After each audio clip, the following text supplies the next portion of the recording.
everyone.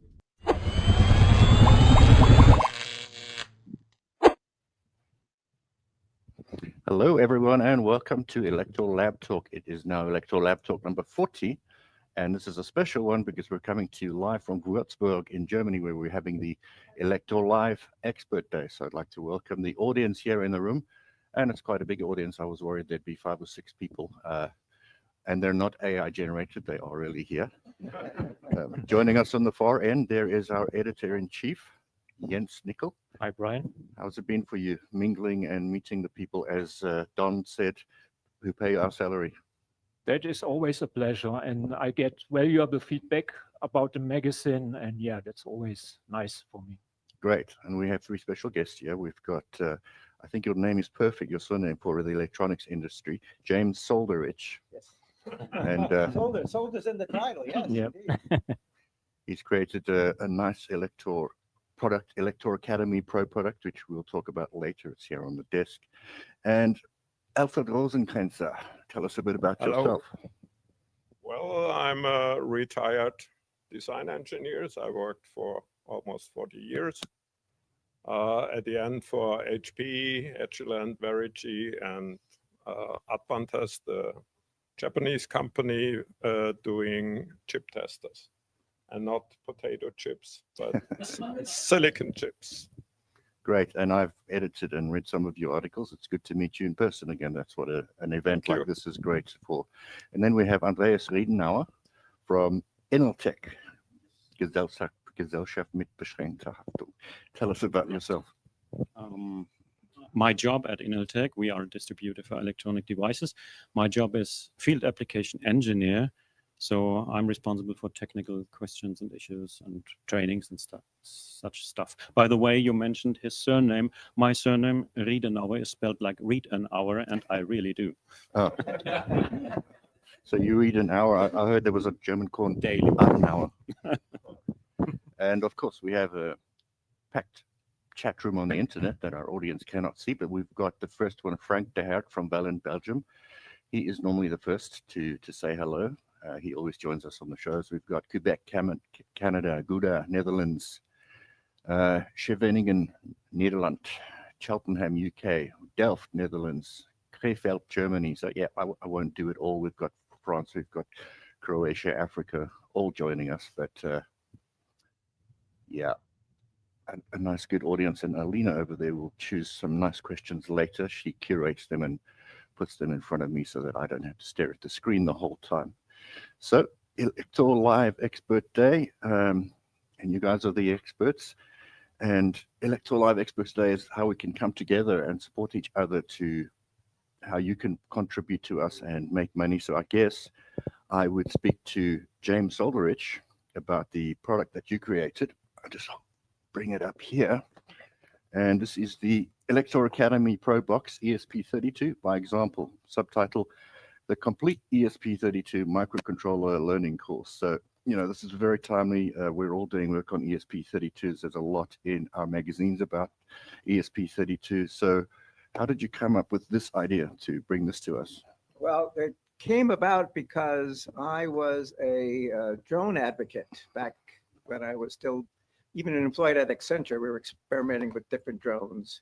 And then I wanted to learn about controlling drones from a hardware perspective. So someone had brought up the ESP32 as kind of a minimal processor that has Wi-Fi and Bluetooth and all of those capabilities on it.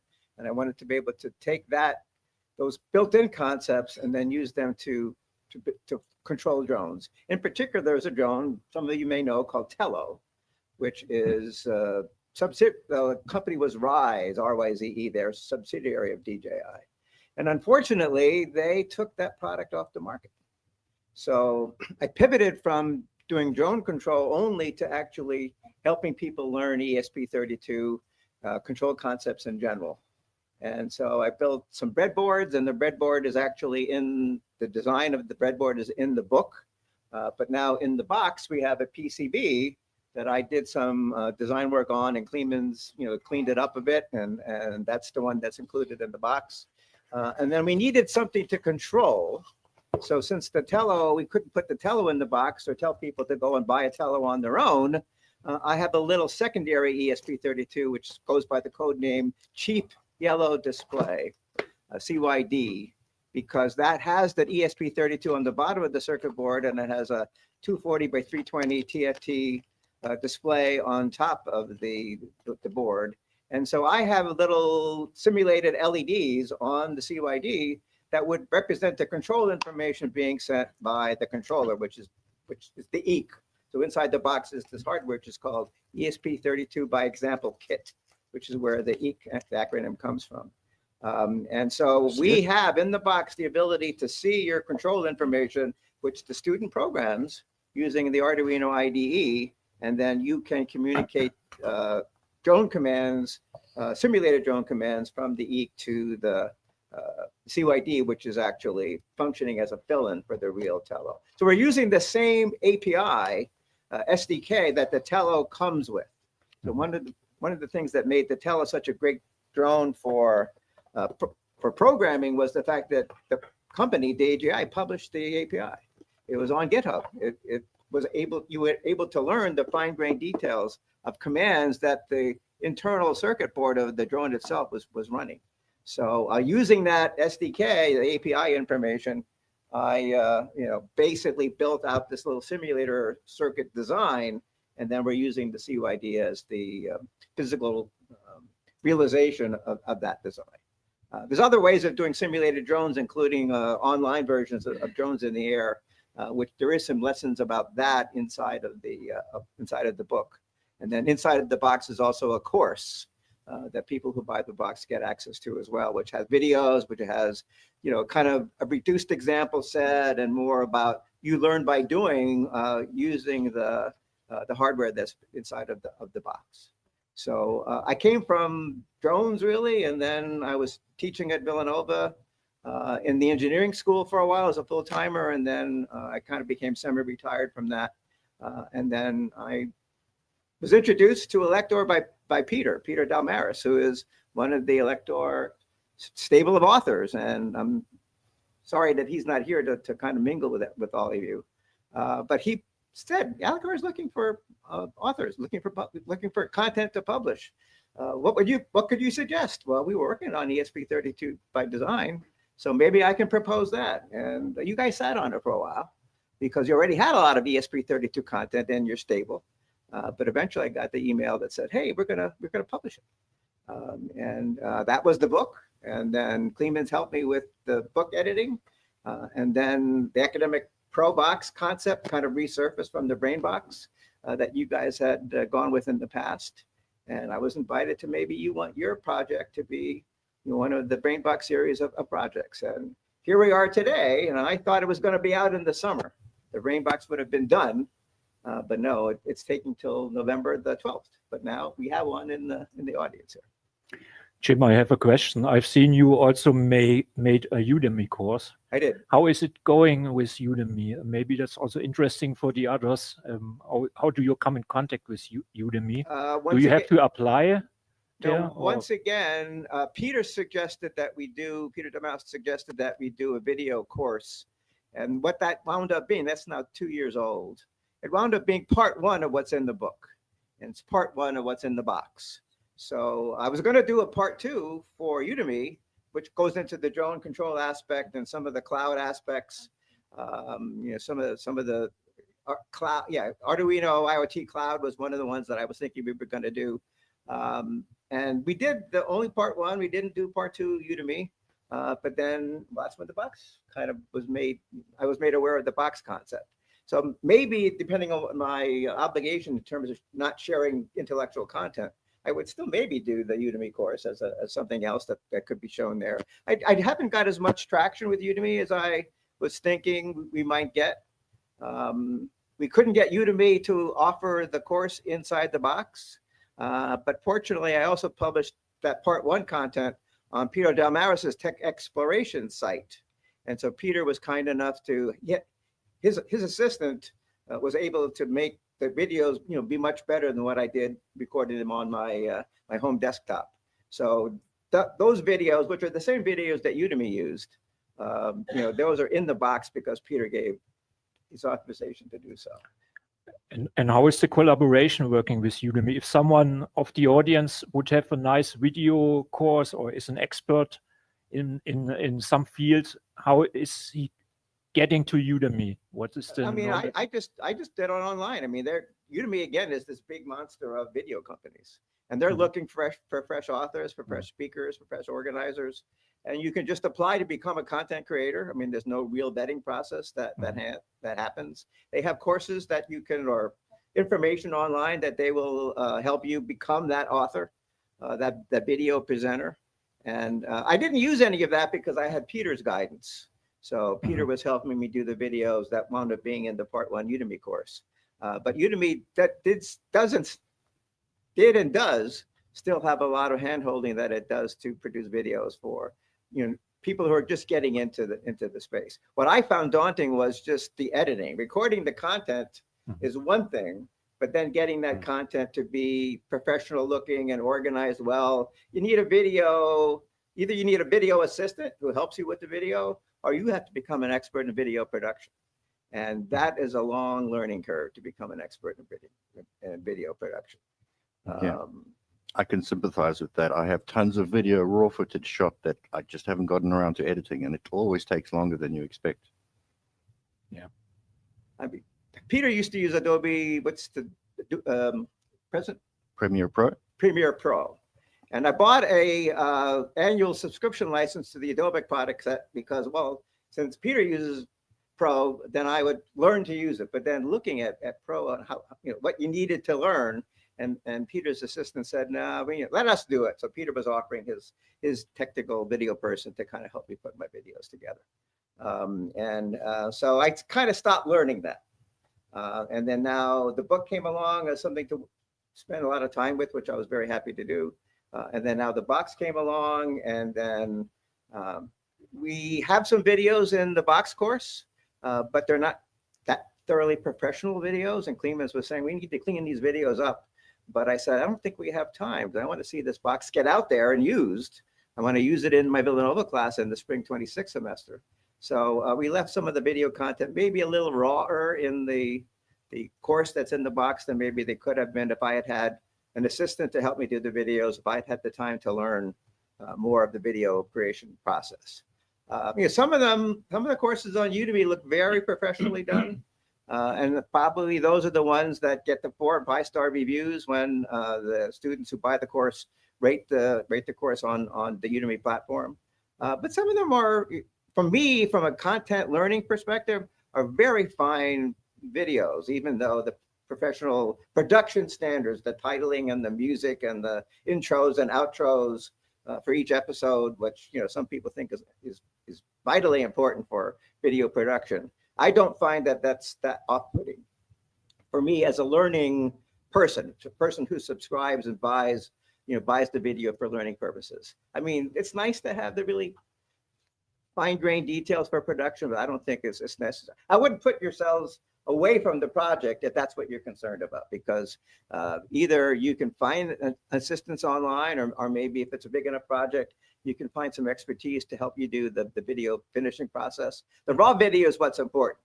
Creating that raw video just takes your passion. It takes your time to put that raw video together. And then once that's there, you can do some editing on it. You can make it better from a production values perspective.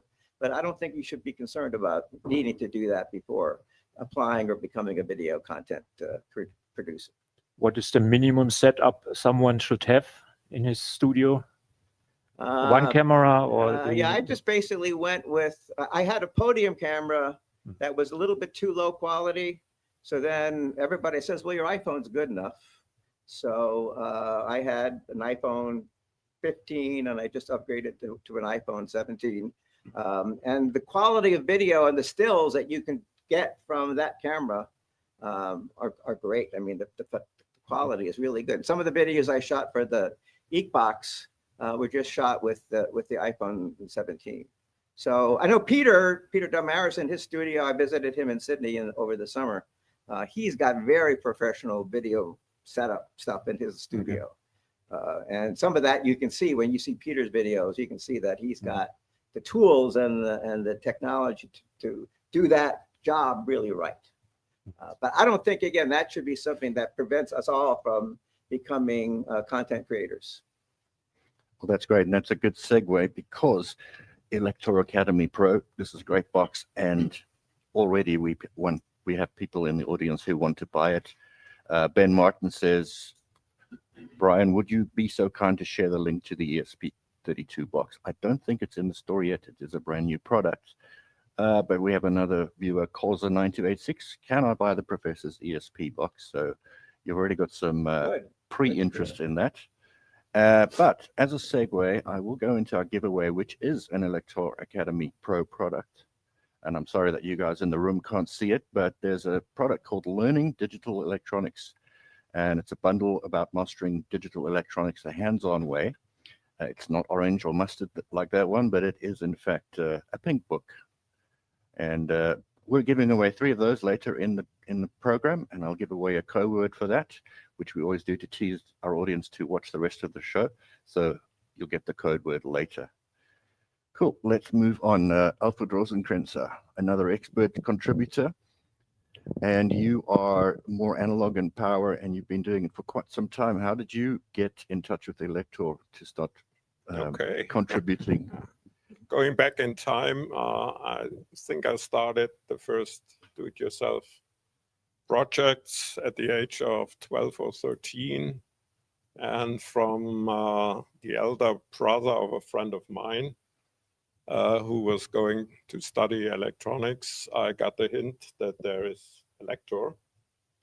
And I think the first issue I bought was today it's Circuit Special, at that time Halbleiter Heft, 1974. Wow. I think. From then on, I bought it every month at the train station in Saarbrücken, because that's the only one where I can get the magazine. And then it was clear after finishing school and military service, I started to study in Kaiserslautern. And from May 84, I was working as a design engineer for 40 years.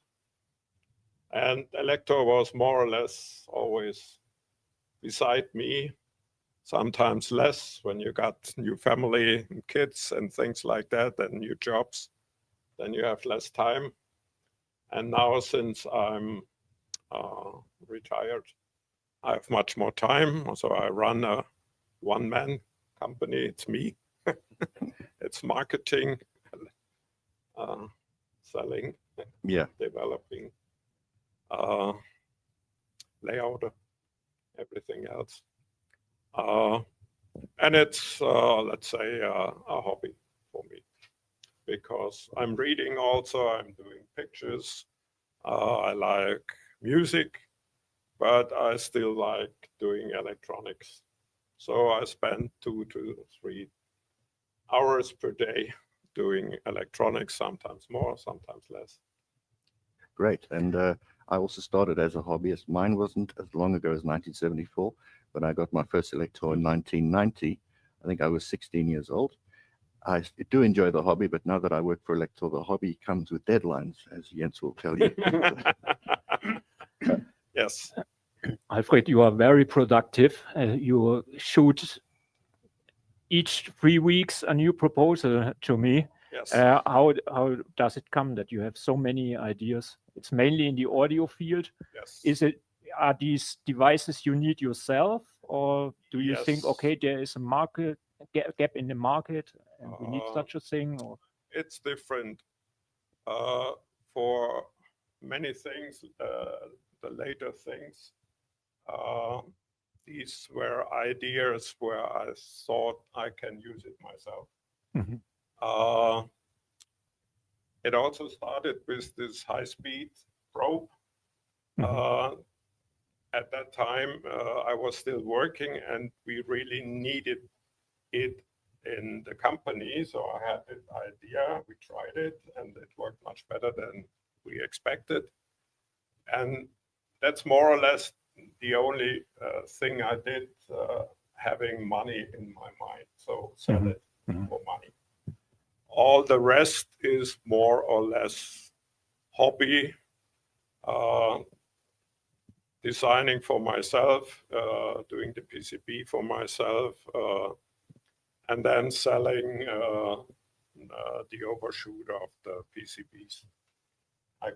Normally I order 5 to 10, and I'm happy to sell them to some interested people to finance the parts for the prototype and things like that. Do you also make some kind of market research? Do you Google quickly? Is there already something on the market? Yes. Yeah. For me, it makes no marketing or business sense to design something already exists. Mm. So if I have an idea, like let's talk about USB isolator, one of the latest product. I know that you needed it if you run a complex setup, measurement setup in production, what we did in the company. The main problem, or one of the main problems you always have, is ground loops. And so normally you have 3 to 4 ground loops, and one is the control. In ancient times, it was GPIB, which was also a ground connection, so one source for the ground loop. Today it's USB, but it's also, you have also a ground connection, and you have to break it to get rid of this ground loop. So I always look then what's available on chips, or you have a look on eBay, and if you can buy it for $10 at eBay, there is no need to do it yourself again. Yeah. So if it's not on eBay, and if it's not on, let's say, if you look for Google or so, then you can think of how to do it. But if you can buy it for $10 at eBay, I just buy it at eBay and try it out. If it works, I'm happy. If not, I throw it away. So I do some research. So for me today, if you're thinking of doing a mixing control yourself, why? Go to Thomann or Soundland or so, and you have 24 companies with 1,000 types of mixers, from this to whatever. So it makes no sense to do another one. If the thing is not available on the market, then you can think of doing it. Yeah, for some sort of devices, I'm a little bit surprised that the market is so narrow. For example, this audio analyzer you are using from Quantasylum, because you said it's not, of course, not the same quality and not the same specs than audio precision analyzer, but it goes in that direction, and there's only one company offering such a device. Yes. How comes this? Is it such an exotic device? Or, No. But why don't any other companies step in that gap? Well, this audio measurement market is absolutely dominated by audio precision.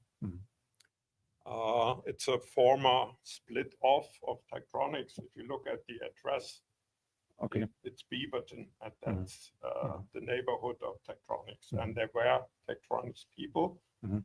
They had their own audio department, and Tektronix was in trouble, business trouble, and want to shut down, and some of the engineers split off and did their own company like Audio Precision. And other companies, well-known companies, Tektronix later, HP or Keysight today, Rohde and Schwarz, well-known companies in the measurement area, tried to do their own Mhm. measurement systems, but they all failed because the price was not much lower than the audio precision. And openly speaking, the quality was shit. Beep. So it was lousy Okay. compared to the price. Mhm.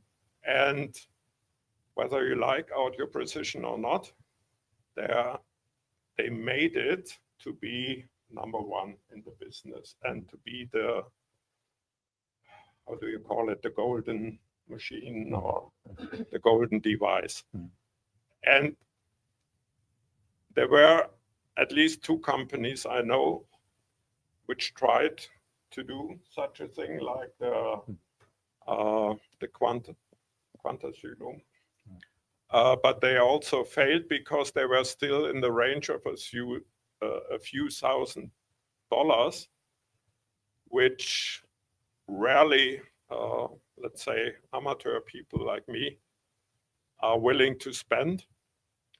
And the today 800 euro, 700 something euro is, let's say, on the higher end of what people like me or small companies, 10 people or so, are willing to spend. And the quality is lower than audio precision, but the price is some zeros less. And to be honest, we could do it. It's nothing inside, which is worth a Nobel Prize or so. We can do it. Okay. We need somebody to write the software because I cannot do it. I'm not sure how much you can do it. But from the hardware perspective, you can open the box. They have on their website, you can have a look on the layout, on the chips. They didn't clean the writing on the chip, so you know exactly what op-amps they are using. It's nothing special. You can do it, but of course you need the right niche to go in, and I think the niche is fulfilled right now as long as they are in business. Okay. And to be honest, I always have a look on it at least once a week or so, and I fear that there is something special going on, which is not good. But it's With just that a company? fee at Okay. a company, Okay. yeah. Because they were very active in announcing additional things, additional machines or circuits, and nothing has really come to market. The last thing they had was a mechanical holder to put this in a 19-inch rack, which is, to be honest, nothing more. Have you ever thought about bringing a device yourself on the market? So not only offering some PCBs, but really a device, and have your own web shop? The only thing I'm selling was this high-speed probe. Okay.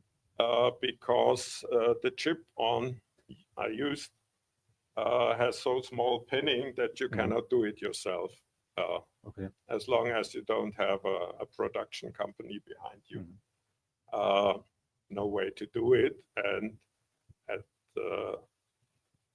I feared that I will have more trouble with that, with people not doing the right soldering on it.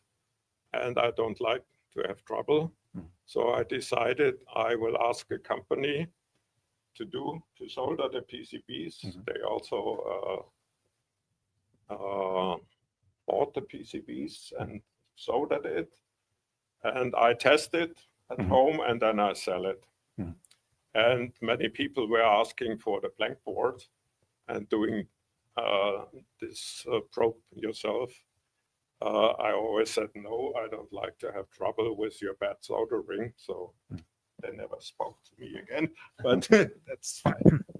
Do you have some recommendation for someone in the audience who also wants to bring a device to the market to use maybe a European company for PCB service, or is it not necessary? No, I used German ones before. To be honest, I use a Chinese one Okay. today, just because the prices, if you have to pay the same amount of money to the German distributor or producer of the PCB, you have no chance to get the money back on if you have to compete with the stuff on eBay. Okay. And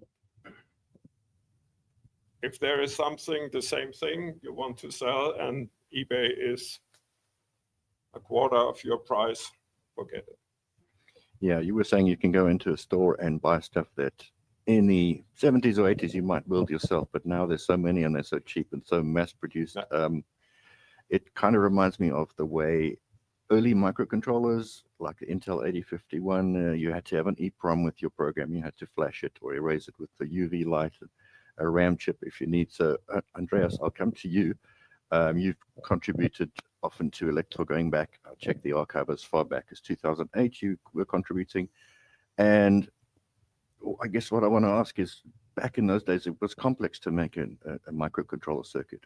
For simple things, you use a 555 timer or some transistors or something. But microcontrollers with microchip picked first and then with the AVR, your speciality, they've just become smaller and smaller. And now people will take a microcontroller and use it to do simple things like generate waveforms and waste all those registers and memory. But it's easier and it's quicker and it's often cheaper. So how have you seen the landscape evolve over time? Oh, the landscape evolve. I've seen since decades, and in fact, I was a hobbyist, and for a long time, a little bit too long time, I was using digital devices like 47 something, Yeah. digital graves. And then I wanted to do the step to the microcontroller, and it was expensive. When I was a hobbyist, nobody paid that for me. And then there were some companies coming up with cheap tools to get started with microcontrollers without investing a lot of money. There was Microchip with PICs, there was Atmel with the AVRs, and that's one of the reasons why I used them, because one day I registered at a seminar which was organized by this company. And it was a 99 Deutsche Mark thing with 1 day education, a course, a lot of data books, printed books at that time, some kilo printed books. And the most important, of course, was the evaluation kit for the AVR.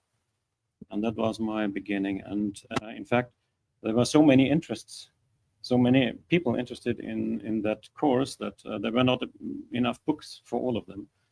And so I said, it's no problem. I pick them up when you have some available, because the office was not far away. And then I got a call, your books are here, you can pick them up. And I wanted to leave, and they asked me, do you still have 5 minutes? We are looking for a field application engineer. I didn't know what that is. Meanwhile, I know. That's 25 years and some months now. But in the beginning, my very, very, very first start with electronics was Jean Pütz. I don't know if anyone knows Jean Pütz. Hobbytech, yes. Mm-hmm. And he wrote a book about fundamentals of electronics, which I still have. There were two versions of it. One was the expensive one for, I think, 30 Deutsche Mark, and one was the cheap one for 10. The paperback edition, that was what I could buy at that time. And the second book in my life about electronics was I wanted to build something. I wanted to solder at the age of, I think, 13 or 14. And I bought the book, and the very first book was this one.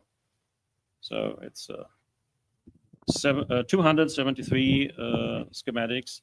That's an Elektor book, you know it? 10 Deutschmark at that time.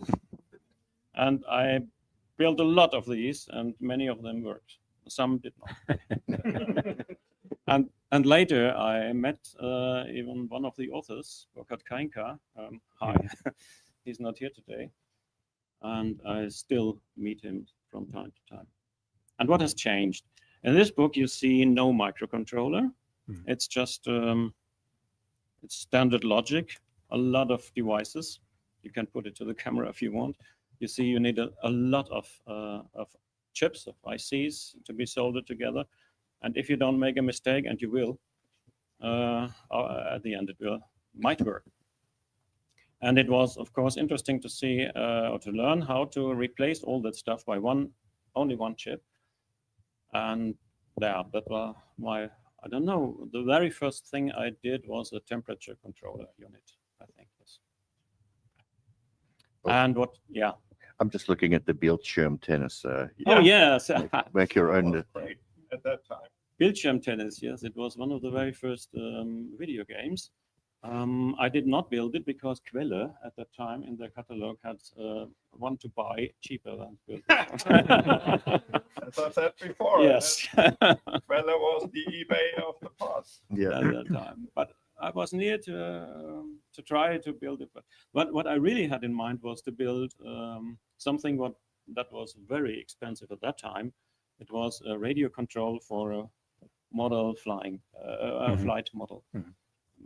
Airplane.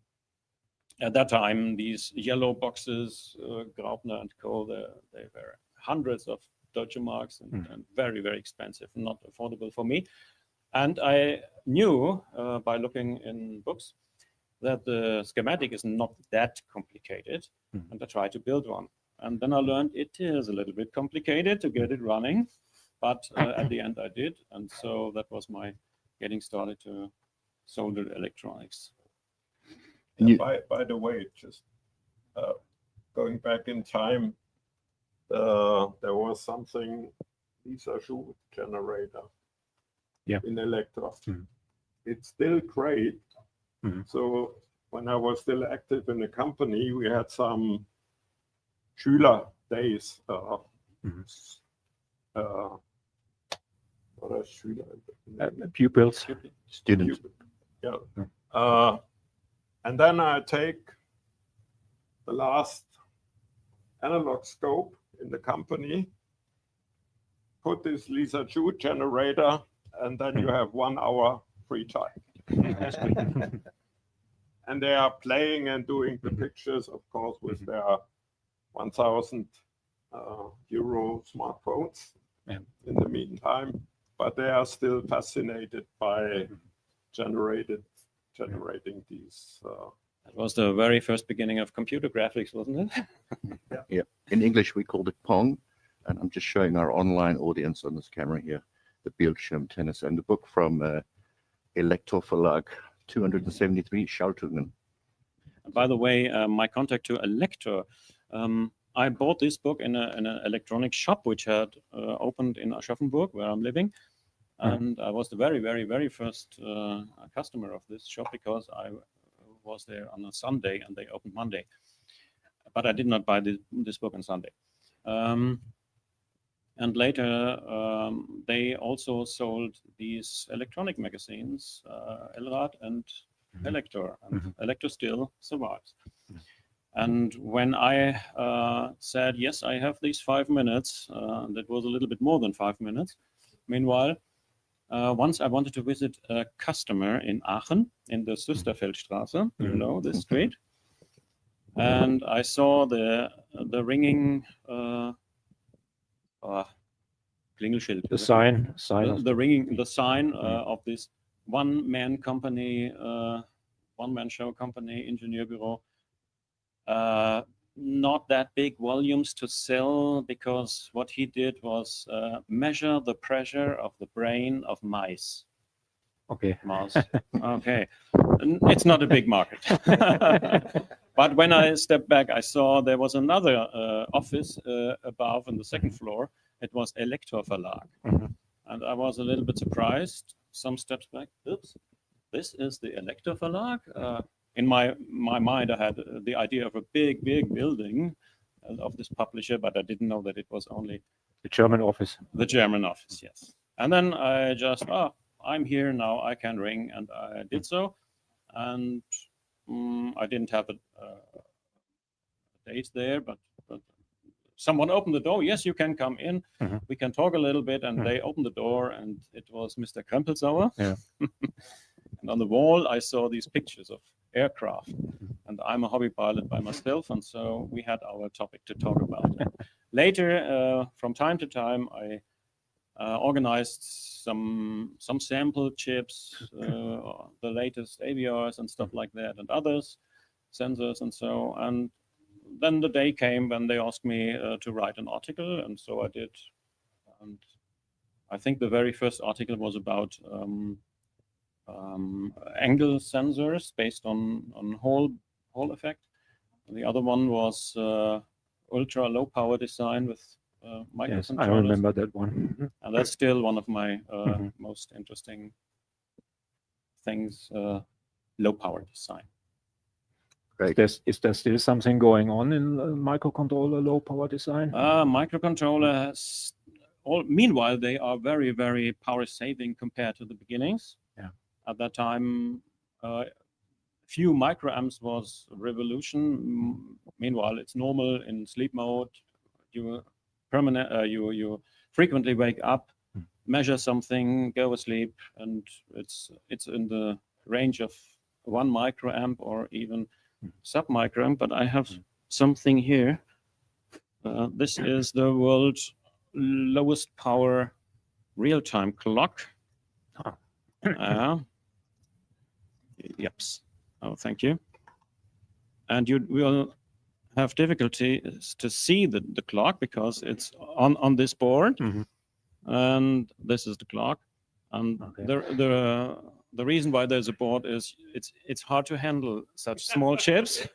This was already mentioned today, but people who want to configure and try to design in these clocks, they get these boards. They get it for free. Ask me. And the power consumption, what do you think is it? Nanoamps? Yes, 45 nanoamps. Wow. So 0.045 microamps. And 1 ppm accuracy at 25 degrees. That's half a minute per year. Could I show Okay. the For online this audience? small piece, I think it's rather good. And it's not expensive, definitely not. And there are other things which are interesting in terms of low power. I didn't bring it here. Don't be afraid, I have not a big box here. But for example, today, early morning, some people talked about energy harvesting, which is very interesting technology. There are several ways to do it. Solar power and movement and temperature difference. And temperature difference, by the way, just an idea. There are step-up DC-DC converters, chips, which start running at, what do you think? 5 millivolt. Okay. So you just need 5 millivolt, and this step-up regulator, to be honest, I don't understand how it works. Okay. How it is possible at such low voltages to get semiconductors running, but it's possible.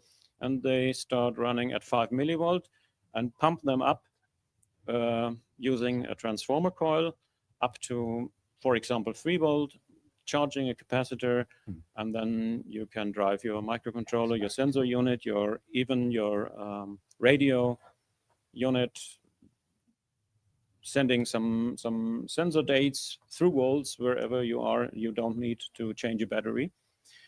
And just for understanding, this 5 millivolts can be achieved by a Peltier element, which generates electrical energy from temperature difference. So a Peltier element, usually, I don't have one here, sorry, is a small plate, and if the front side and the back side have different temperatures, it will generate voltage. And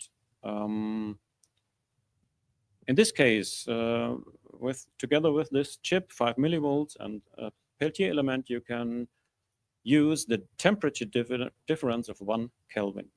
1 Kelvin. Okay. And there are many opportunities to achieve that little temperature difference. So there is still a future for low power devices and energy harvesting technologies.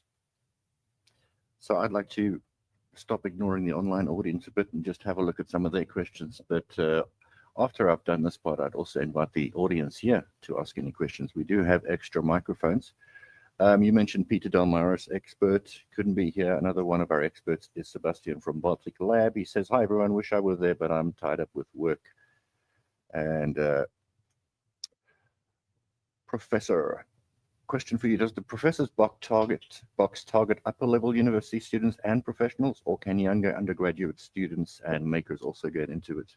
I believe it can go down to maker level folks. In fact, I'm thinking that the box itself properly combined with some maybe additional materials could be used at high school level. People are, since Arduino, like my embedded language is Arduino C. So, INO files. And when people get a look at those files, a beginning programmer, it still looks pretty C-ish. It is C. Whereas with Python and Java, then there's a little bit more English in there. But I think with the examples being part and parcel of the approach, you start with the very basic example. Blink is not a very complicated program to read. It's a few lines. And the AI can generate Blink just fine, by the way. I mean, I'm using AI assistants now in my next version of the class that will offer at Villanova. And so I just have a little project description for what the EEC is in terms of its hardware, a little bit of background about what the connections are for the EEC in terms of GPIO pins. And then I open it up in Claude Code. Claude Code inhales the description file. And then you can ask it to generate examples, not just for ESP32, but for the EEC in particular. Blink the top red LED on the EEC. And within 20 seconds, you'll get INO code, so Arduino C code, that will blink the top red LED. And with students in the classroom, they don't have to write that first program. They can be trained in the fact that all I have to do is I have an idea. And the idea of blinking something is not a very hard idea to kind of conceive of. What about, well, if I press this EEC button, there's 6 buttons and 6 LEDs. If I press this EEC button, make it do something like, well, maybe flash the one LED on and off. And again, to write that from scratch for a beginning programmer or maker or like even a high school student, maybe is asking too much. But with assistance built in, then they can ask that example. The example is generated. It's easy enough to use. I think the IDE Arduino is very easy to use. So you transfer the file over there, you plugged it into your computer running the IDE, and you get the example to run on the board. Yes. So, I mean, I'm having trouble right now at Villanova, to be honest with you, because the powers that be, my next spring's course was being marketed to seniors and grad students. And with the change in focus I'm having in terms of having this assistance technology, freshmen could do it. Why are you just telling your audience that this is for upper level undergrads and grads?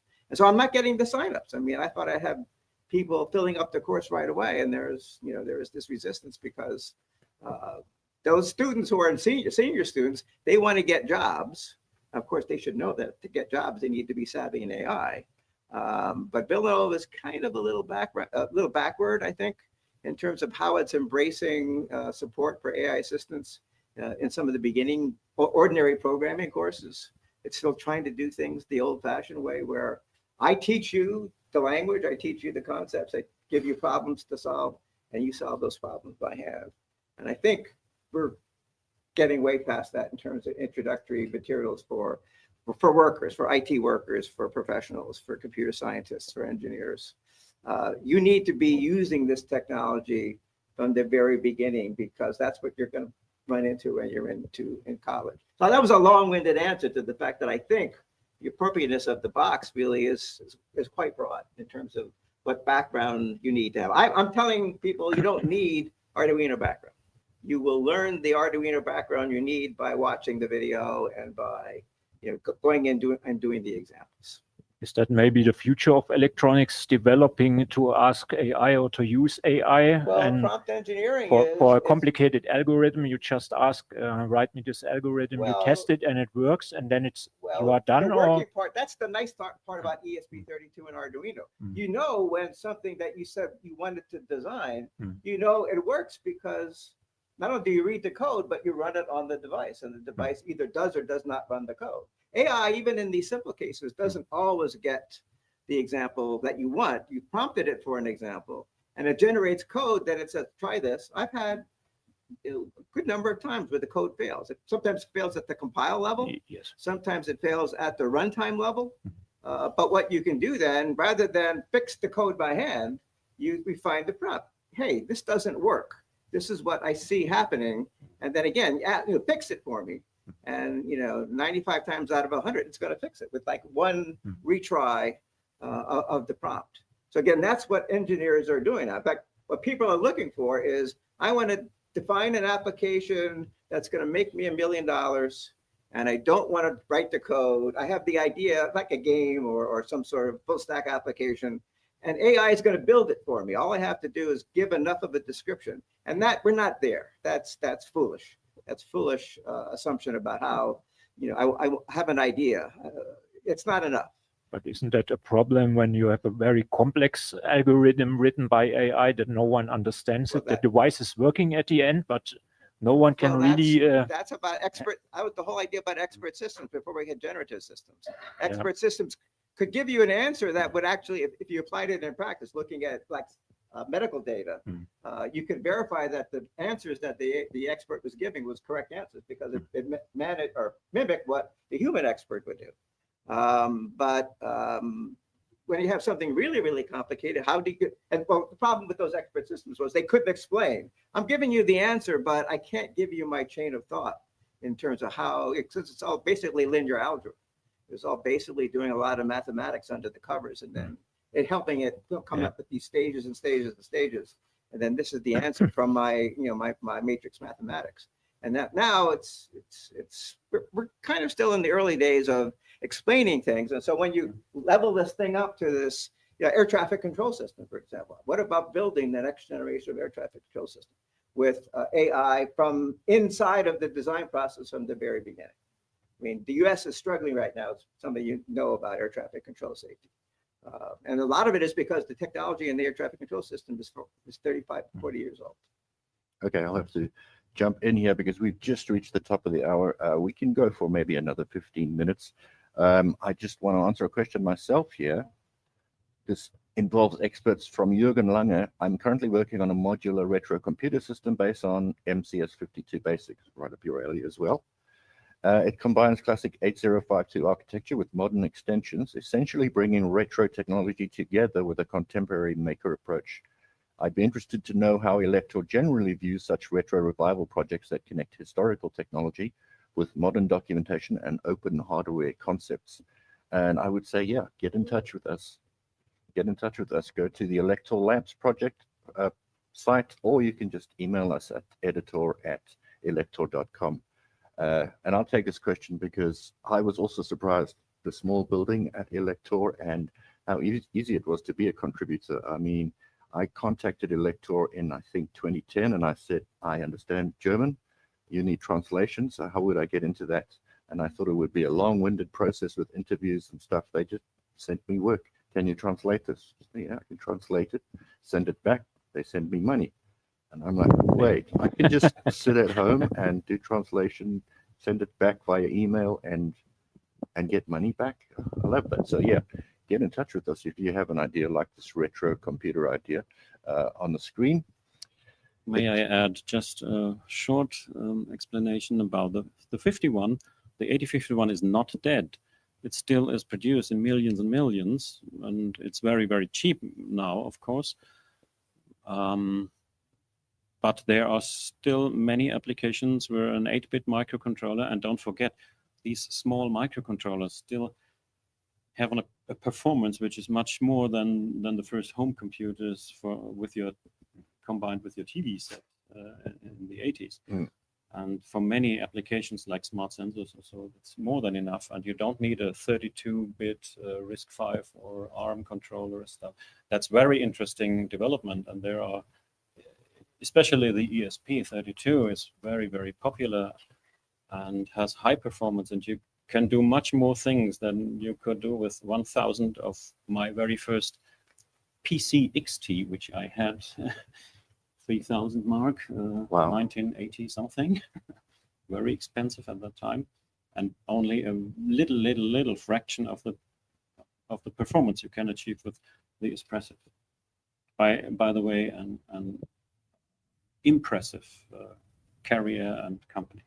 Yeah, and CEO. very impressive. I like the rise of the modular electronics from Raspberry Pi, from Arduino, and from Espresso. Yeah. They're all making exciting stuff. It's hard to keep up with them all. And one of the keys for success is that you have the complete package: the hardware, the software, the description, the books, the documentation, the data sheets. The development tool is very, very, very important. If it's not easy to use, then forget the product. Awesome. One more thing with the audience, I promised to give the code word, and anyone here in the room is welcome to also enter the competition. Since you're here and you watch the show, you'll have to visit our website for that. Let me get this on screen for the online guys. This is Learning Digital Electronics. You'll need to visit the link on the screen. That's elektormagazine.com/Elektor-Lab Talk-giveaway, if you can remember that, or you can just ask me later. And the code word, secret code word. This is the entry page, and the code word, since I have them in the room with me, would be expert. So there's your code word. Good luck to everyone entering. It looks like a nice little bundle, Learning Digital Electronics, with 20+ practical projects in logic and circuit design. With the online audience taken care of, let's get to audience questions. I'll borrow one of your mics, and then if maybe someone could pass it around. Alexander, thanks. Any questions in the room?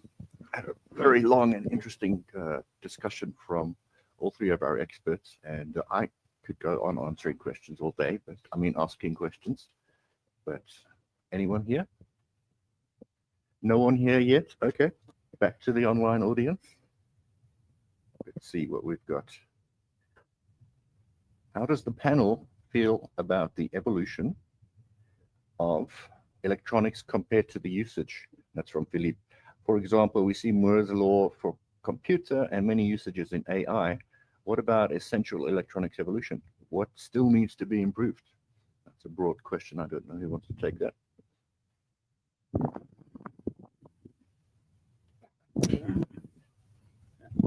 Okay, what needs to be improved? You mean the basic devices? Yeah, they brought up Moore's law and many usages in AI, but Yeah. the field is still evolving. So where are we headed in terms of improvement? Of course, everybody knows things get smaller and smaller. We have a few nanometers of resolution of the structures in the devices. And this process seems to continue for a while. Then there will be quantum effects.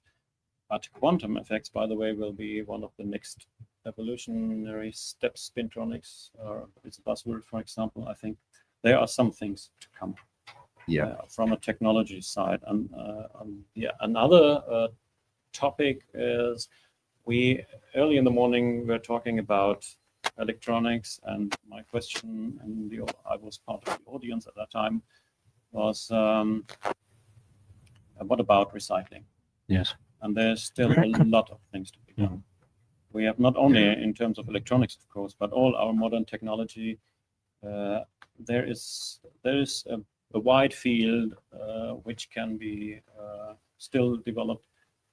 At the end, maybe in hundreds or decades, hundreds of years, I don't know when, but at the end we will need to change to a kind of economy and ecology combining both. So things need to be recycled 100%, not 99%. Yeah. That's far away, I know, but that's an interesting field for young people who now think everything has already been developed. No, it hasn't. We are just starting. Well, it's encouraging to see steps in that direction. I mean, we saw a printed electronics and organic electronics presentation this morning. We'll drop the news on our website as to what we saw today and all the interesting stuff we saw. But people are still making an effort to go in that direction. Yeah, it's a matter of many steps. One of these steps already has been mentioned. It's energy harvesting. So to avoid batteries to be thrown away, or even rechargeable batteries, you have to throw them away after, I don't know, 6 or 10 years.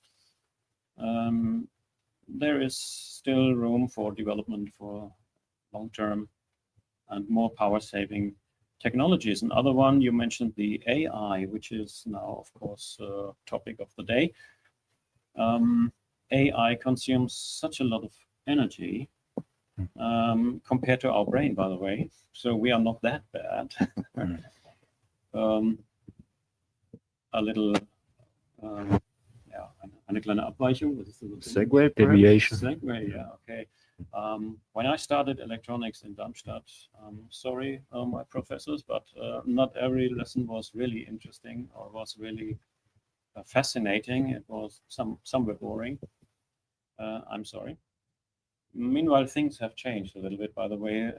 Now at universities, there is another climate, and people are doing experiments, they are doing projects, they are more working together interdisciplinary in some projects. And one of the highlights at that time when I was studying during the 80s was a lesson called Informationsverarbeitung im Nervensystem. So information processing in nerve systems or in nervous in systems, brains, and cells. By the way, this was the first contact with neural networks at that time, which were at that time rather academic, very interesting, but not widely used in difference to today. But today we have this very, very, very fast development of AI. And now the old philosophical questions could come up. Is it conscious or isn't it? We don't discuss this today, I think, but definitely more energy eating than our brain. And there is still a lot of things that can be developed, I'm sure, based maybe on quantum effects with much less power consumption at much higher performance. Great. I've still got a couple of questions for Mr. Rosenkränzer here. Okay. Andreas just mentioned reducing power consumption to save energy for the environment, and you've been working on amplifiers for a long time. And those typically, when I grew up, amplifiers got hot, so they were using power. How has it changed? Is there much power saving in modern analog amplifier design? Yes and no. My opinion, if we are talking about your audio system at home, where you like to listen in, let's say, a comfortable way, not disturbing your neighbors, you don't need much. Maybe 50 watt is enough, more, maybe more than enough, depending on your speakers. If you go to, let's say, instrument amplifiers with 250 watts and so on, in the past, when you did it analog, you wasted a lot of power. In the meantime, all PA systems are digital, and there are almost no need to cool it. So you have efficiency of more than 90% or so. And if you look at the stages of today's concerts, you have thousands, maybe 10,000s of watt behind your speakers. So I think with efficiency in the 90s, there is not much more room, and it's not really needed to save. And at home, it's better to switch your old lighting bulbs to LED. That brings more than talking about efficiency at your home hi-fi system. Yeah, absolutely. Fortunately, I was born after the valve era. I know there's still, That's even more. yeah, there are valve It's a fans. special sound, but in wintertime it's okay. Yeah. I was just thinking you won't need a fireplace. It's a warm sound. Yeah, that's really good. The That's problem, good. the problem is when you can finally afford the audio technology that you've always wanted, you can only hear up to 12 kilohertz. So Well, if you're I'm lucky, if I'm He's lucky, young. yeah, he's young. I was at the HNO not a long time ago, and it was very disappointing to see my hearing birth. So I can turn off the tweeter. You save energy. Yes. and And to then be honest, I don't. You have audio equalizer on your phone. Yeah. So, and you can start turning up the 8 kilohertz up and down. Yes. So speaking of that on your phone, and that's the digital environment now. I'm more specialized to digital than analog. I think analog is genius stuff, but you've been doing it for decades. How much digital influence is in your circuits these days versus decades ago? Well, in analog audio, there's no digital, naturally. Of course, your sources are all digital today. Whether you stream, you have still CDs, or you have your phone, it's digital. But in the end, it's analog. At signal to noise, it's distortion, if you can still hear it. So in the small things I'm doing, it's not much digital. Then I had a little bit of FPGA stuff. That's of course completely digital, but to be honest, it's on a very low level. So I learned it from the, let's say, SN74 something to the CD40 something, and then the first pairs with 16 flip-flops in it, and you need whatever 1,000 mark machine to program them, to erase them if you're lucky, and they could be erased up to the let's say CPLD, FPGA, and so on today. But if I see what my younger colleagues at the company are doing with the latest FPGAs from Altera or Xilinx, it's magic. Cool. May I step in here for Sure. a second? Yeah, that's a very good point here that you are mentioning the FPGAs, which are enormous performant meanwhile. But there's the other end, the lower end. I mentioned the 4704 and stuff like that, 6 inverters and the 40 blah blah blah, you know. Yeah, with those CMOS devices. CD 40 something. 20 years ago, I knew the numbers. But these things are all only almost dead because there's new stuff. I show this here. You can. The marketing guy. Yes, the marketing. There are still programmable devices on the lower end, not the FPGA side for high complex things, but often you have very, very little tasks to do just to, for example, monitor a voltage or check if a button is pressed or not. Or if, I don't know, the battery is empty, if the temperature is too high, whatever. And usually you use a microcontroller together with some sensors or input switches or whatever. And these microcontrollers, meanwhile, are very, very cheap. So, of course, they are used for such things where you, in the past, used a button to press. And meanwhile, it's sensor, touch, and microcontroller. But microcontrollers are inherently not that safe. There is a program running, and this program may there may be a malfunction, a loop, or one of the flash cells is defect, or even the programmer has made a mistake which occurs later, and for safety stuff this cannot be accepted. Now we have these nice products which are called micro ASICs, and I show you this. You can put it to the camera. This is a development board for such things.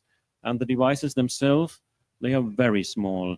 So this is 10 of them or 20, I don't know. Very small. So 2 by 2 or 3 by 3 millimeters.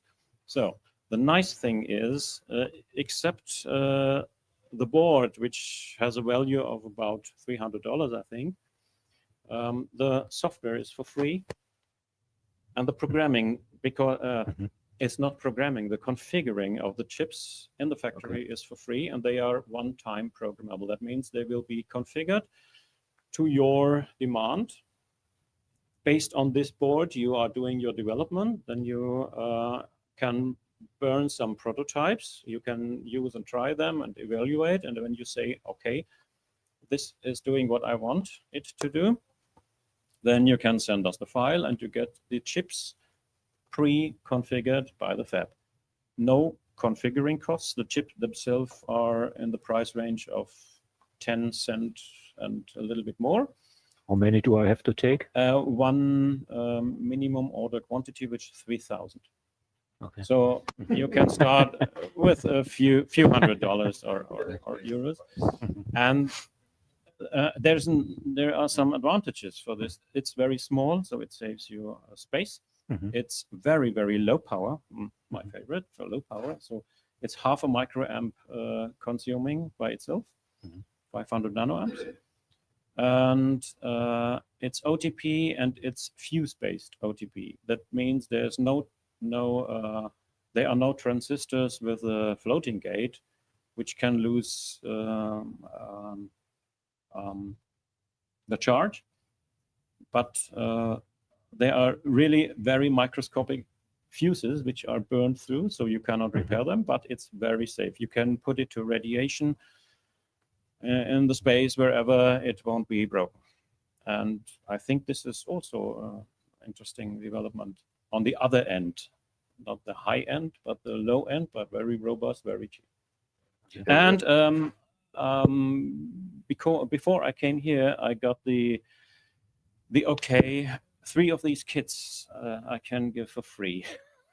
I will take on. For whom. So write us letters with ideas what you want to do with it, and within Germany, by the way. And we can talk about other projects and ideas. But yeah. Okay, we're going to have to. If you have a nice idea for in the audience, somewhere in the world. Yes, we do. Yeah, why not? Okay. We have run out of time, so I'm going to have Okay. to interrupt there. Really quickly, we have an exciting announcement about our collaboration with Edge Impulse. So I think maybe Jens or Brian can just update everyone about that. I'll throw it to you, Jens. Tell us about the Edge Impulse edition. Yeah, I think the long-term subscribers and also the newsstand sales readers, they know in the meantime that we have in December an extra edition, also between November and the January edition. And there, for that edition, we always find a guest. So that is an interesting company, which are offering us articles. And yeah, we are also contributing articles in that domain ourselves. And yeah, for this next guest edition, we have found a very interesting company named Edge Impulse. And they have in their name their domain because it's a very nice platform about edge AI. So that means AI is not running in the cloud. AI is running on microcontroller. And yeah, with that platform, everyone, they have a base license, so to say, so everyone can try it. Him herself to come to a well-working AI application. Yeah, with that platform, you can upload data or generate data. You can train your model, and later you can download it to a controller of your choice. And yeah, that's a very interesting platform, a very interesting approach, and we are reporting on that with nice projects and also very good background articles.